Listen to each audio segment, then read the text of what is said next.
जीवन की एक बहुत सुंदर घटना आती है कि रैदास जी को एक बार स्नान करते हुए अपने पैर के नीचे कुछ अनुभव हुआ। तो आपने भीतर हाथ डाल करके पैर के नीचे जो अनुभव हुआ उसको निकाला तो वो ठाकुर जी की प्रतिमा थी। रैदास जी बोले, ओहो, ठाकुर जी खुद ही आ गए अपनी सेवा कराने। रैदास जी उनकी सेवा करने लगे। अब सेवा ऐसी करते थे, रैदास जो थे वो श्रेष्ठ जाति के नहीं थे। बहुत स्पष्टता से सुनिएगा इस बात। बंधु, ठाकुर जी जाति नहीं देखते, ये मानवों का स्वभाव है देखने का। जात पात पूछे नहीं को, हरि को भजे सो हरि को हो। सनातनी व्यवस्था है, उस व्यवस्था के अनुसार कर्म विभाजित है, पर किसी के प्रति हेय दृष्टि रखना, किसी की जन्म सिद्ध जात से उसको हेय मानना, उसको अस्पर्श मानना, ये एक महापाप है। ठाकुर जी कभी विचार नहीं। एक कथा सुनाए, दो कथा हो गई एक साथ सुनाते हैं। याद दिला देना, रैदास जी का चरित्र सुनाना, उससे पहले एक कथा और सुनाऊं। एक बार की बात है, उड़ीसा में पूज्य श्री मलुक वाले महाराज जी एक बार सुना रहे थे, उनसे सुनी थी कि उड़ीसा में जगन्नाथपुरी में लक्ष्मी जी भ्रमण कर रही थी, जगन्नाथ भगवान की पत्नी लक्ष्मी। और पूरी क्षेत्र में भ्रमण करते करते उन्होंने देखा कि मैं किस पर कृपा करूं। तो सबसे पहले लक्ष्मी जी गई अर्चकों के पास, जो जगन्नाथ जी को उठाते, सुलाते, खिलाते, नहलाते, भोजन प्रसाद कराते। बोले ये अर्चक हैं, पहले अर्चकों को देखें, इनके यहाँ किसी परिवार में अगर हमको कृपा करनी हो तो लक्ष्मी जी सब अर्चकों के घर में गई। देखा महाराज सूर्य उदय हो गया, ये तो अभी सो ही रहे, ना आचार विचार शुद्ध, ना खान पान की शुद्धि। एक बात तो है बंधुओं, अत्यंत सामीप्य में दोष तो होता है। जब किसी वस्तु का बहुत सामीप्य मिल जाता है ना, तो कभी ना कभी उसकी वैल्यू समझ में नहीं आती है।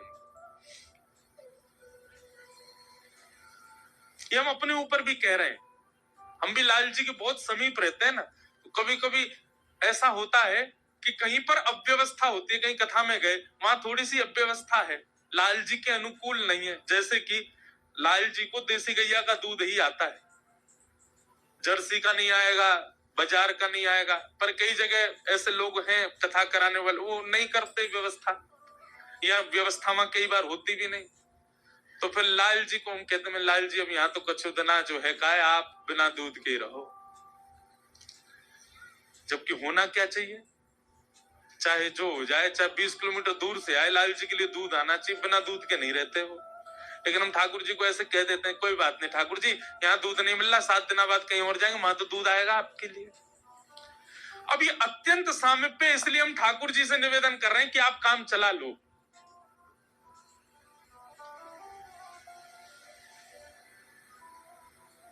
महाराज, जब नया नया ब्याह होता है ना घर की लाली का, तो दामाद जी पहली बार जब घर आते हो, दामाद जी कोई डिमांड कर दें कि ये मिठाई खानी है, तो सारे जितने घर के साले होते हैं, घर के बड़े, वो 50 किलोमीटर भागते हैं, जीजा जी के लिए लेके आना है, उन्होंने मांगा है। और वही दामाद जी 10 साल बाद आके कुछ कहे, बोले अब जीजू रहने दो,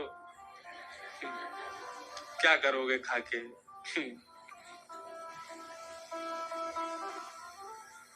या फिर पहले ही फोन कर देते हैं, आप आएंगे, वो रास्ते में ही पड़ेगी दुकान, खुद ही लिया ना।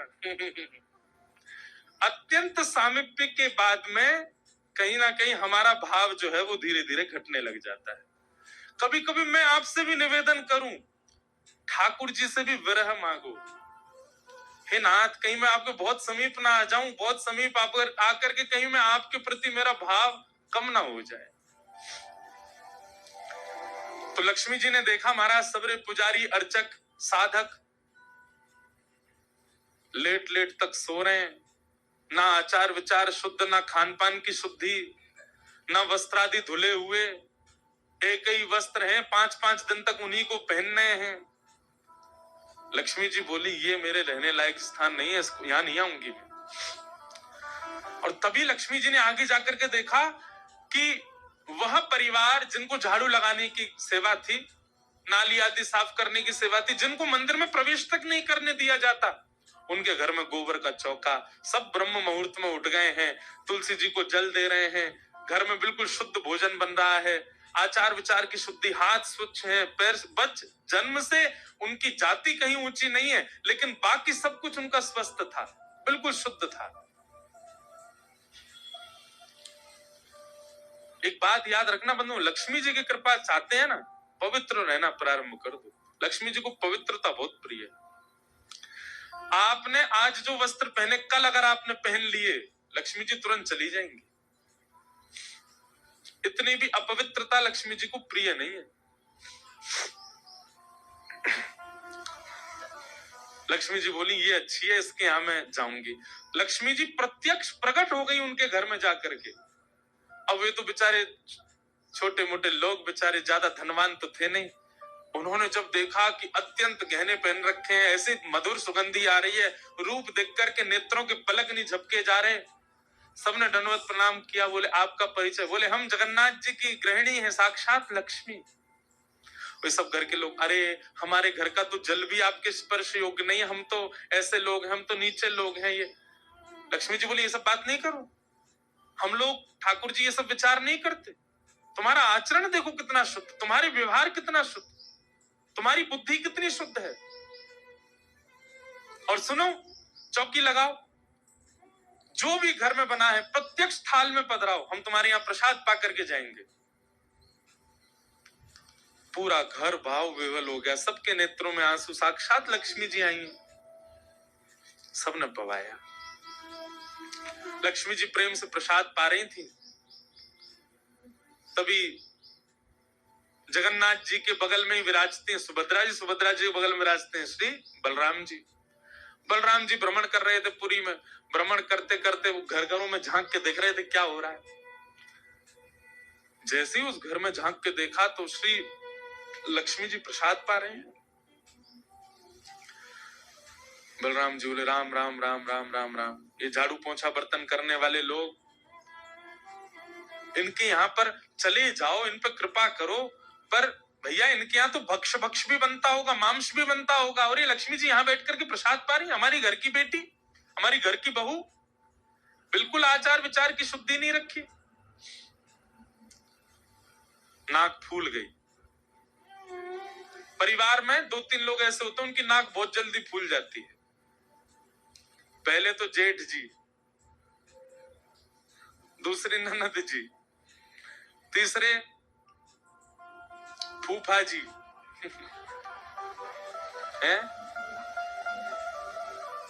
इनकी नाक बहुत जल्दी फूल जाती है। ये हम यहाँ पे अगर कोई बैठे हो, जेठ जी, ननद जी, फूफा जी, बुरा नहीं मानना, आपके भी जेठ ननद फूफा होंगे, उनकी भी देखना नाक फूली रहती। बलराम जी की नाक फूल गई महाराज। आकर के कुछ बोले तो नहीं, मंदिर में आके बैठ गए। जगन्नाथपुरी में जो भात बनता है ना, इसीलिए जगन्नाथपुरी में एकादशी नियम नहीं है। क्यों? क्योंकि वहां जो भात निर्मित होता है, ऐसा मान्यता है कि वो लक्ष्मी स्वयं अपने हाथ से बनाती। जगन्नाथपुरी की रसोई घर में जितने भी हमारे अर्चक लगते हैं, प्रसाद बनाने वाले, उन सबको मानसी भाव से ऐसी भावना रखनी पड़ती है कि हम जगन्नाथ जी की गृहिणी लक्ष्मी हैं, तभी वो भात निर्मित करके ठाकुर जी को पधरा सकते हैं, नहीं तो ठाकुर जी भोग नहीं लगाते। इसीलिए जगन्नाथपुरी में एकादशी का भाव नहीं। क्यों? एकादशी के दिन अन्न में पाप का निवास होता है, और लक्ष्मी जिस अन्न को छू दे उसमें पाप कैसे आ सकता है? इसलिए एकादशी के दिन तो स्कंद पुराण में कहते हैं आकंठ पाना चाहिए, मतलब जितना रोज पाते हो उससे दुगना पाना चाहिए एकादशी वाले दिन जगन्नाथपुरी में, क्योंकि लक्ष्मी जी ने बनाया है। तो लक्ष्मी जी प्रसाद बनाती हैं। जैसे ही भोग रखा गया जगन्नाथ जी के आगे, बलभद्र सुभद्रा जी तुरंत हाथ पांव धो के बैठ गए। बलराम जी अपने सिंहासन से ही नहीं उठे, नाक फुला के बैठे हैं। जगन्नाथ जी बोले भैया आ जाओ, भोग आएगा, हमें नहीं पाना, तुम लोग पाओ। तो क्यों, क्या हो गया? अब क्या बोले, अब तो सब आचार विचार सब खत्म हो चुका है। परमात्मा होते हुए भी हमारे यहाँ आचार विचार नहीं चल रहा है, तो फिर इंसान क्या आचार विचार का पालन करेगा? जगन्नाथ जी बोले, भाई कोई बात पे बुरा मान गए जे तो इनसे बात करें। जगन्नाथ जी गए, भैया कहाँ गए हो आप, इतने उदास क्यों, इतने नाराज क्यों? सब बात बताई बलराम जी ने। बोले, लक्ष्मी जी आज सुबह सुबह एक ऐसे के घर में गई और वहां जाके प्रसाद पा रही थी, बिल्कुल विचार नहीं किया, कहाँ शुद्धता कहाँ अपवित्रता। हम तो इनके हाथ का बना भोजन नहीं करेंगे। अब जगन्नाथ जी बड़ी दुविधा में पड़ गए। यदि पाऊं तो भैया नाराज बैठे, भैया कहेंगे मैं नाराज हूं, इससे को कोई फर्क नहीं पड़ा है, फिर भी पा रहा है। और नहीं पाऊं तो लक्ष्मी जी टेढ़ी टेढ़ी देख रही हैं कि मैंने बनाया, ये पा क्यों नहीं रहे। जगन्नाथ जी बोले, लक्ष्मी जी को तो मना लिया जाएगा बाद में, पर ये नहीं माने ना, ये तो शेषनाग हैं, इनको ज्यादा ही क्रोध आ गया तो जोर से सिर हिला देंगे, प्रलय और हो जाएगा। जगन्नाथ जी ने लक्ष्मी जी से कहा, देखो भैया नहीं पा रहे तो हम भी नहीं पाएंगे। लक्ष्मी जी बोले, कोई बात नहीं। एक दिन नहीं पाया, दूसरे दिन फिर लक्ष्मी जी ने बनाया, फिर नहीं पाया, तीसरे दिन फिर लक्ष्मी जी ने प्रसाद पधराया, फिर नहीं पाया। तो लक्ष्मी जी बोली, भाई कोई बात है तो हमसे बोलो सीधे, ये प्रसाद रोज छोड़ देना, ये कैसा तरीका है आपका नाराज होने का? कहीं बलराम जी बोलते हुए सुन लिए लक्ष्मी जी ने कि भाई इनके हाथ का बना हम नहीं पाएंगे। लक्ष्मी जी ने जाकर के जगन्नाथ जी से कहा, देखो संपूर्ण जगन्नाथपुरी में प्रसाद बनाने की सेवा हमारी, और आपके भैया कह रहे हैं कि हमारे हाथ का बना पाएंगे नहीं। जब हमारी सेवा लेनी नहीं तो फिर हम यहाँ क्यों रहें? इसलिए आप हमको आज्ञा दें, अब हम जहां हमारा सुख है हम वहां चले जाते हैं, हम चले जाते हैं श्री क्षेत्र से। जगन्नाथ प्रभु कुछ, अच्छा जगन्नाथ जी को भी लीला करनी है इसलिए वो कुछ नहीं बोले। अब कुछ नहीं बोले तो लक्ष्मी जी समझ गई, बोले मौन मतलब हाँ ही होता है। लक्ष्मी जी बोले, ठीक है आप लोग शयन करो, रात्रि का समय, बलभद्र सुभद्रा जगन्नाथ जी के कपाट बंद हो गए। लक्ष्मी जी बोली, अब हम जा रही हैं, और मंदिर से श्री लक्ष्मी जी चली गई। प्रातः काल ब्रह्म मुहूर्त का समय हुआ। महाराज जगन्नाथ जी बलराम जी जैसे ही उठे तो क्या पाया, नीचे फर्श पे पड़े थे। कहाँ सोने के सिंहासन पर सोते थे, सोने के बिस्तर पर सोते थे, बढ़िया लत्ता पहन के रहते थे, गले में स्वर्ण की मालाएं, हाथ में स्वर्ण के कड़ूला, पाम में स्वर्ण के कड़ूला आदि सब पहन के सोते थे।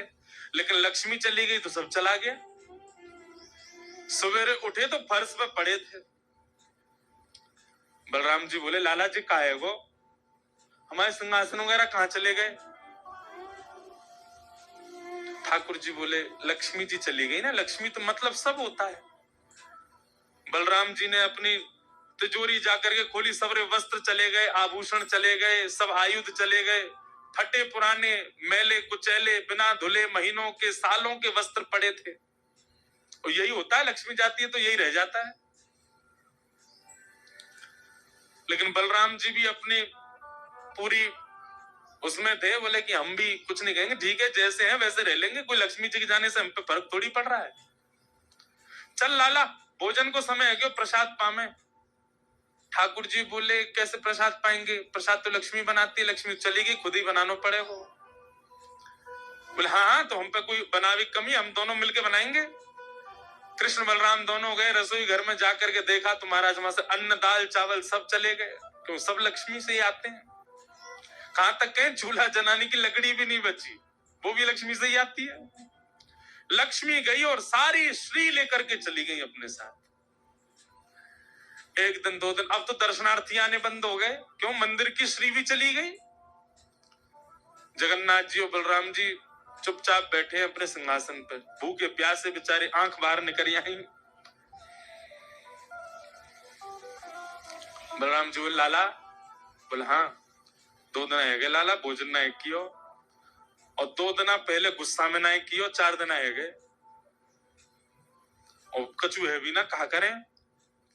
देखो इस बात को कोई ऐसे मत ले लेना, लोग सोचने वाले भी लेते हैं, बताओ महाराज जी कुछ भी बोल रहे हैं, वो साक्षात ब्रह्म है, लक्ष्मी जाने से उन पर कोई प्रभाव पड़ेगा? लक्ष्मी जाने से कोई प्रभाव नहीं पड़ता ठाकुर जी पर ठाकुर जी बलराम जी को ये बताना चाह रहे हैं कि भाई किसी को हेय दृष्टि से मत देखो, उसी के लिए पूरी लीला हो रही है। ठाकुर जी बोले दाऊ दादा एक काम है सके? बोले कहा? बोले समुद्र के किनारे स्वर्ग आश्रम है जहां पर लोगों की अंत्येष्टि होती है। बोले हाँ, मैंने एक बार देखा था, वहां पे लोग कटोरा लिए बैठे रहते हैं और उनको कुछ ना कुछ मिल ही जाता है। आपकी आज्ञा हो तो वहीं चलें, कछु तो मिल जाएगा। लाला पूरी दुनिया काकेगी, बताओ कृष्ण बलराम क्या कर रहे हैं ये? बोले ऐसे थोड़ी जाएंगे, रूप बदल के चलेंगे, कछु तो मिलेगा, पेट तो नहीं भरेगा हमारा। लक्ष्मी जी तो आएंगी नहीं, नाराज होके चली गई। बलराम जी बोले हाँ हाँ जान दे, ये बहू के बड़े नखरे हैं, चली गई तो कहा हम का भूखे रहेंगे। चल लाला, मेहनत करके उद्यम करके भिक्षा मांग के पालेंगे। और श्री कृष्ण बलराम दोनों छोटे से बालक का रूप धारण करके गए और स्वर्ग आश्रम के बाहर कटोरा लेके बैठ गए। कोई कुछ तो दे जाएगा। ठाकुर जी और बलराम जी अपनी झोली फैला के जय जगन्नाथ जय जगन्नाथ, मैया तेरा भला हो, कुछ दो। कोई कुछ नहीं थे। एक ने तो डांट दिया, बोले हे छोटे बालकों क्या करते हो, विद्यालय जाया करो, पढ़ाई लिखाई क्या करो, क्या बचपन में आके बैठ गए हो यहाँ पे। बलराम जी बोले लाला ही तो बहुत डांट रही है। ठाकुर जी मनी मन कहे और कर लो अपमान लक्ष्मी जी का। इतने में ही एक महात्मा आए, उन पे धन तो था नहीं। लोग वो खाते ना मूढ़ी, भेलपूरी, झाल मूढ़ी बोलते हैं उसको, फूले फूले से होते हैं, क्या बोलते हैं उसको, मूढ़ी बोलते हैं ना, समझ गए ना सब। गंगा जी के किनारे भी लोग खाते हैं, उसमें नमकीन नमकीन मिला के बढ़िया। तो उनके पास में बस मूढ़ी थी, महात्मा जी के पास। भेल थी, भेल तो लाई भी बोलते हैं उसको, लाई। ठाकुर जी ऐसे झोली फैला के बैठे, बलराम जी भी। तो महात्मा जी ने क्या किया, ऐसे करके लो बच्चों, लो पालो, पेट भर लो। बलराम जी बोले लाला एक समय को भोजन तो मिल ही गया। ठाकुर जी बलराम जी दोनों खुश हुए। लक्ष्मी जी ने दूर से देखा, ए पवन देव जोर से बहना प्रारंभ करो। ऐसी जोर की हवा चली महाराज, सबरी मूड़ी उड़ गई। बलराम जी और ठाकुर जी पीछे पीछे भागे, मूड़ी सबरी उड़ गई।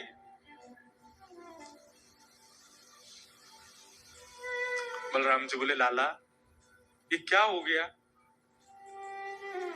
बोले भैया हम संकोच में कुछ कहते नहीं, आप बड़े भैया हो, पर हम एक बात कहें, ये लक्ष्मी के बिना सब हाल हो रहा है हमारा। ठीक है बहू है, आपने समझा देते, आप भी बिल्कुल नाक फुला के बैठ गए, गुस्सा है के बैठ गए, चली गई बेचारी। यदि वे प्रसन्न हो जाए तो फिर सब ठीक है जाएगा। अरे ना बेटा कोई बात नहीं, हम तो क्षमा मांग लेंगे, तेने पहले क्यों ना कही मोते। ठाकुर जी बोले अब कोई बात नहीं, अब चलते हैं, ढूंढे उनको कहाँ है। पूरे पुरी में ढूंढा, कहाँ है लक्ष्मी जी। लक्ष्मी जी उसी कन्या के घर में थी, उसी घर में थी जहां देख करके बलराम जी को हीन भावना आ गई थी। बलराम जी लेके गए, लाला यही घर में बैठी जब मैंने देखी खाई। वहां जाकर के देखा तो महाराज उस घर में बिल्कुल जैसे मंदिर की रौनक होती है, ऐसी रौनक उस घर की हो रही थी। फर्श लगे हुए हैं, बढ़िया सोने चांदी के बर्तन रखे हैं, एक जगमगा रहा है मणियों से पूरा घर भवन। और बाहर बैठ करके उस महिला के जिसके ऊपर कृपा की थी लक्ष्मी, उसके बालक भर भर के सामग्री दे रहे हैं लोगों को, भोजन की सामग्री, वस्त्र ले जाओ, ये ले जाओ, कोई गरीब कन्या के लिए धन ले जाओ, राशि ले जाओ, सोने की मोहर ले जाओ। लक्ष्मी जी बैठी है घर में।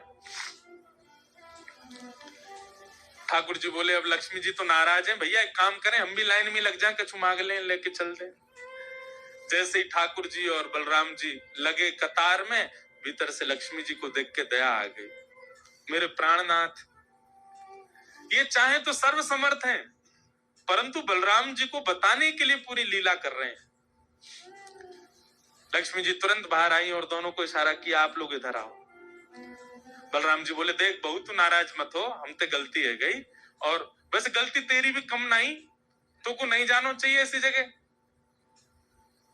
लक्ष्मी जी बोली दाऊ दादा, ठाकुर जी के लिए सब अलाव है, हमारे लिए इतने बंधन। वे किसी भी भक्त पर कृपा करने जा सकते हैं, वहां पर जात पात नहीं देखी जाती, वहां पर यह नहीं देखा जाता कि भजने वाला कौन है, ब्राह्मण है, क्षत्रिय, वैश्य कौन है, सब पर वो अनुग्रह कर सकते हैं। तो फिर हमारे ऊपर इतनी रोक टोक क्यों? और किसी के जन्मगत व्यवहार से उसका पूरा जीवन नहीं आंकना चाहिए, उसके स्वभाव व्यवहार से देखना चाहिए कि वो है कैसा। कहां आप कहते हैं कि ब्राह्मण सर्वश्रेष्ठ, वो देर देर तक सो के उठ रहे हैं, उनके यहां शुद्धि नहीं, वस्त्र 4-4 दिन तक पहन रहे हैं, एक महीना एक ही धोती में निकाल रहे हैं। आप कह रहे हैं कि वो श्रेष्ठ, और ये लोग जो इतनी पवित्रता का ध्यान रखते हैं, इन पर कृपा ना हो? हमारे अनुसार तो जो अपने कर्म से शुद्ध है वो शुद्ध है। बलराम जी और ठाकुर जी दोनों मान गए, जैसी आपकी इच्छा। बोले नहीं, आज के बाद हम आपसे एक नियम चाहते हैं। क्या? बोले श्री जगन्नाथपुरी में नियम कर दीजिए। बोले क्या? जिस महाप्रसाद को ब्राह्मण पाएगा उसी महाप्रसाद को शूद्र भी पाएगा, दोनों को समान फल मिलेगा। और यहां महाप्रसाद का ऐसा नियम रखा जाए कि अगर एक ही पत्तल में दोनों बैठ करके पालें तो दोनों को समान पुण्य प्राप्त होगा। महाप्रसाद पाते ही, अन्य तीर्थों में तो बहुत साधन करने पड़ेंगे, पर पुरी में आकर के कोई एक तिनका भी यदि महाप्रसाद का पाले तो उसको सर्व साधनों का फल प्राप्त हो जाए। और किसी भी प्रकार से यह ना देखा जाए कि कौन किस वर्ण का है, वो स्वभाव से शुद्ध होना चाहिए। हम सबको हृदय लगावे। अगर ये सब आपको मंजूर हो तो मैं राजी हूं। राजी हुए, और तब से श्री जगन्नाथपुरी में ये सब नियम नष्ट कर दिए गए। महाप्रभु जी सबके लिए सुलभ हो गए। कहां तक कहें, जब ठाकुर जी बीमार होते हैं ना, तो ठाकुर जी की सेवा ब्राह्मण नहीं करते, अन्य वर्गों की ही सेवा होती है श्री ठाकुर जी की। वे ही ठाकुर जी को अंतरंग भाव से सेवा करते हैं, उन्हीं से ही ठाकुर जी प्रसन्न होते हैं। तो व्यक्ति का व्यवहार, स्वभाव, उसकी विचारधारा वो उच्च होनी चाहिए। वो जन्म से कौन है इससे फर्क नहीं पड़ता। सनातनी परंपरा है, परंपरा का निर्वहन होना चाहिए, परंपरा का पालन होना चाहिए, परंतु हे दृष्टि के साथ ठाकुर जी नहीं रखते तो हम क्यों रखें? तो रैदास जी को ठाकुर जी प्राप्त हुए। रैदास जी उनकी सेवा करने लगे। उनकी सेवा से कुछ लोग परेशान हो गए। उन लोगों ने कहा कि भाई इसके तो बड़े भगत होने लगे, इसके यहाँ तो बड़ी भीड़ जाने लगी, और ये तो ब्राह्मण भी नहीं है। और जाकर के सबने शिकायत कर दी राजा से। बोले ठाकुर जी की सेवा का अधिकार केवल हम लोगों को मिलना चाहिए, रैदास से उसके ठाकुर जी छीन लिए जाएं। राजा ने रैदास जी को ठाकुर जी सहित बुलाया और कहा, एक तरफ सब ब्राह्मण बैठे और एक तरफ रैदास जी बैठे, बीच में सिंहासन पर ठाकुर जी बैठे। जिसकी उपासना आराधना से ठाकुर जी का मुख अगर मुड़ गया, जिसकी तरफ मुड़ गया, ठाकुर जी उसके रहेंगे। फिर ब्राह्मणों ने तो वैदिक उच्चारण किए, खूब सुंदर महाराज आराधना की, ठाकुर जी यथावत रहे। रैदास जी महाराज ने, राजा ने कहा, रैदास जी आप कुछ करो जिससे ठाकुर जी आपकी तरफ मुड़ गए तो ठाकुर जी आपके ही रहेंगे। फिर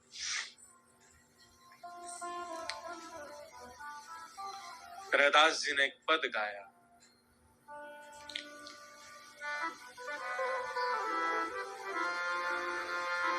जो तुम तोड़ो राम मैं नहीं तोड़ूं रे, जो तुम तोड़ो राम मैं नहीं तोड़ूं रे, तो सो प्रीत तोड़ राम कौन संग जोड़ूं रे, तो सो प्रीत तोड़ राम कौन संग जोड़ूं रे, जो तुम तोड़ो राम मैं नहीं तोड़ूं रे, जो तुम तोड़ो राम मैं। रैदास जी कह रहे हैं, बोले नाथ मैंने जीवन में आपसे कुछ नहीं मांगा, पर आज आपसे मांग रहा हूं। मेरे जैसे आपके अर्चक हजारों लाखों करोड़ों हैं। मैं सेवा नहीं करूंगा तो आपकी सेवा कोई और करेगा। मेरे जैसे आपके लिए लाखों हैं, पर मेरे लिए तो आप केवल एक हो।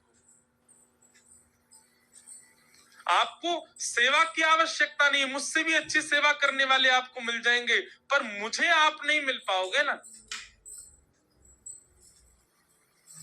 इसलिए नाथ मुझ पर कृपा करो। अष्ट प्रहर एक ही आशा, अष्ट प्रहर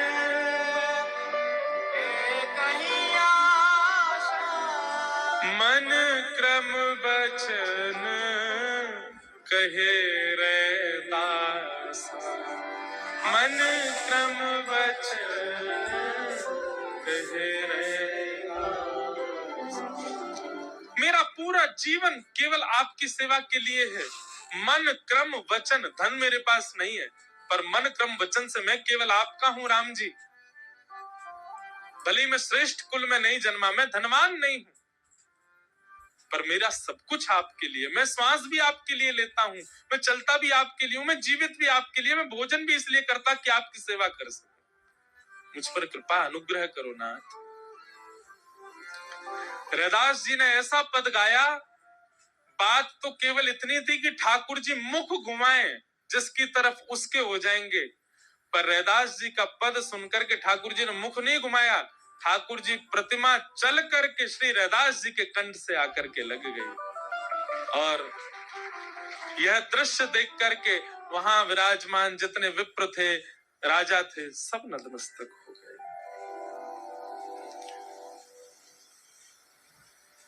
भैया, ठाकुर जी को रिझावे के लिए बहुत व्यवस्था नहीं, केवल भाव की आवश्यकता। पाप, फल, बंधन, भय और मृत्यु, इनमें भजन संसारी लोग करते हैं, पर यदि आप वैष्णव हो, यदि आप कंठी पहनते हो, यदि आप तिलक लगाते हैं, पाप करने के बाद ठाकुर जी का भजन नहीं करना। ठाकुर जी से कहना, नाथ पाप किया है मैंने, भोगूंगा मैं। ठाकुर जी को इसके लिए मत खींचो कि मुझ पर कृपा कर दो नाथ, भय के कारण और अर्जी लगा रहे हैं, ये कर दो वो कर। नहीं, पाप किया है तो उसके लिए तैयार रहिए कि नाथ मैंने किया है, इसका दंड मुझे आप दीजिए। ये वैष्णव स्वभाव होता है। फल की कामना से नहीं करना है भगवत भजन, बंधन युक्त बंधन मुक्त होने के लिए नहीं करना है, भय से नहीं करना है, मृत्यु समीप आने पर नहीं करना है। बल्कि एक बात कहूं, अन्यथा मत लीजिएगा, अगर जीवन भर भजन नहीं किया और वृद्धावस्था में मन में भाव आता है कि अब हमें भजन प्रारंभ करना चाहिए, तो बल्कि तब और नहीं करना है। तब कहना, नाथ जब ये नेत्र श्रेष्ठ थे तब तो आपको देखा नहीं, जब ये कान सुन सकते तब तो आपकी कथा सुनी नहीं, जब आपके समीप आ सकते थे तब तो परिक्रमा लगाई नहीं, जब आपका कीर्तन कर सकते थे तब करताल बजाई नहीं। अब ये सब निष्ठुर हो चुके हैं तो अब भी नहीं करना है। अरे माधव दास जी के चरित्र में आता है, वे 21 वर्ष की आयु में जगन्नाथपुरी गए और जगन्नाथपुरी जाकर के 3 दिन तक अनशन व्रत पर रहे। कारण पूछा तो उसमें यह बताया, मैंने 21 वर्ष बिना जगन्नाथ जी के क्यों निकाल दिए, मुझे प्रारंभ से ही अपना जीवन अर्पित करना था उनको। बंधुओं, भगवान को जीवन अर्पित करने का मतलब ये नहीं होता कि आप अपनी पढ़ाई छोड़ दो, आप अपनी जॉब छोड़ दो, आप अपने कर्म छोड़ दो। व्यवहार तो आपको करना ही है, संसार में आपको कर्म तो करना ही है, पर मनस्थ में श्री ठाकुर जी सदा विराजमान रहे। यह विश्वास, यह प्रेम, यह निष्काम भाव ठाकुर जी के प्रति सदा सजग रहे, उसके साथ अपने कर्म का निर्वहन करो।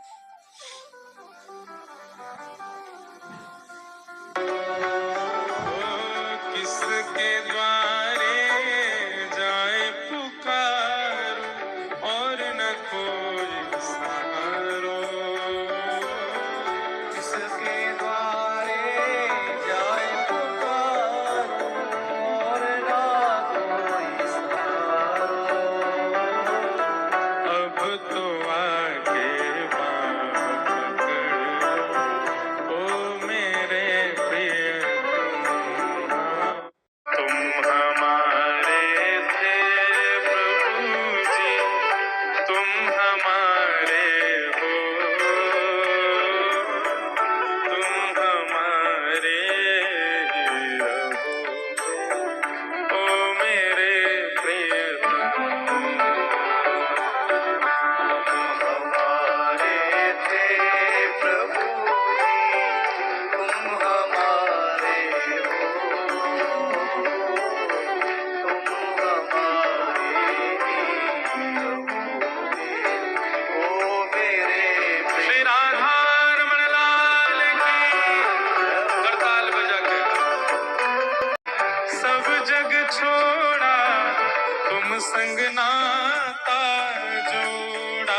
के